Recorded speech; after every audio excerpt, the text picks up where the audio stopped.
Hello friends, நான் இன்றைக்கி இன்னும் ஒரு மல்டிகிரெயின் உப்மா ஒன்று காட்ட போகிறேன். இது ரொம்ப ஹெல்த்தியானது. நீங்கள் ட்ரை பண்ணி பார்த்துட்டு எப்படி இருக்குன்னு சொல்லுங்கள். இதோட இன்க்ரீடியன்ஸ் எல்லாம் நான் அந்த டிஸ்கிரிப்ஷனில் கொடுத்துருக்கேன். ஓகே, இப்போ ஒரு வாணலியை எடுத்து வச்சுக்கிறோம்.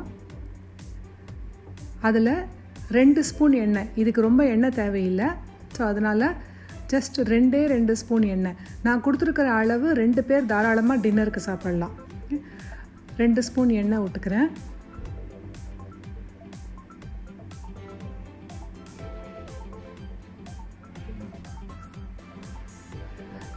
அதில் கொஞ்சோண்டு கடுகு, கொஞ்சம் உளுத்தம்பருப்பு, கடலைப்பருப்பு, எப்பவும் உப்புமாக்கு போடுறதே தான். உளுத்தம்பருப்பு, கடலைப்பருப்பு, கொஞ்சோண்டு இஞ்சி, பச்சை மிளகா, கருவேப்பிலை இல்லை அதனால் போடலை, இருந்தால் கருவேப்பிலையும் போட்டுக்கலாம். பெருங்காயம்,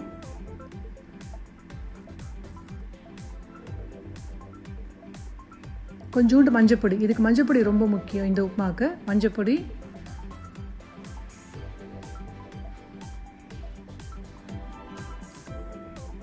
கொஞ்சம் 2 வெங்காயம். 2 கப்பு வெங்காயம் வேண்டியிருக்கோம். ஸோ வெங்காயத்தை நல்லா பொடி பொடியாக நறுக்கிக்கணும். வெங்காயம் நறுக்கிற டிஸ்கிரிப்ஷன் கூட நான் போட்டிருக்கேன், வேணும்னா பாருங்கள். அது ரொம்ப ஈஸியான வேலை தான். ரொம்ப ஃபாஸ்ட்டாக கட் பண்ணிடலாம், அதுக்காக தான் காமிச்சிருக்கேன். நல்லா வேக வச்சிடணும், வதக்கிடணும். வதக்கிட்டு ஃப்ரோசன் கார்னு, ஃப்ரோசன் பீஸ், அதனால் அதை பாயில் பண்ணலை. ஸோ நான் வதக்கிக்கிறேன். கொஞ்சோண்டு உப்பு. இதுக்கு 1/2 டேபிள் ஸ்பூன் போகிறோம் உப்பு. உப்பு கம்மியாக இருந்தால் நல்லதுங்கிறதுனால உப்பு கம்மியாக தான் போடுவேன். போட்டு இதை நல்லா மூடி ஒரு நிமிஷம் நல்லா வேக வச்சுருங்க.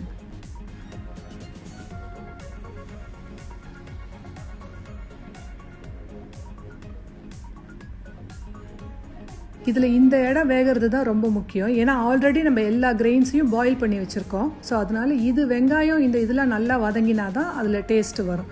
ஸோ அதனால் இதை கொஞ்சம் நல்லா வதக்கிக்கணும். நம்ம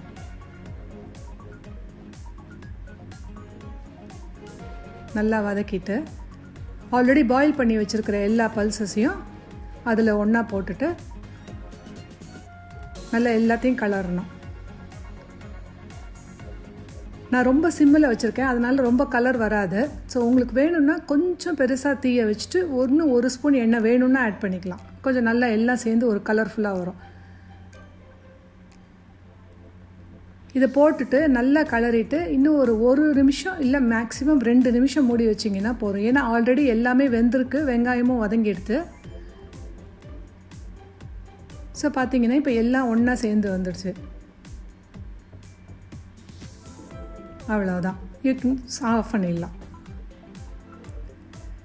மேலே கொத்தமல்லி சும்மா தூவிட்டுருக்கேன்.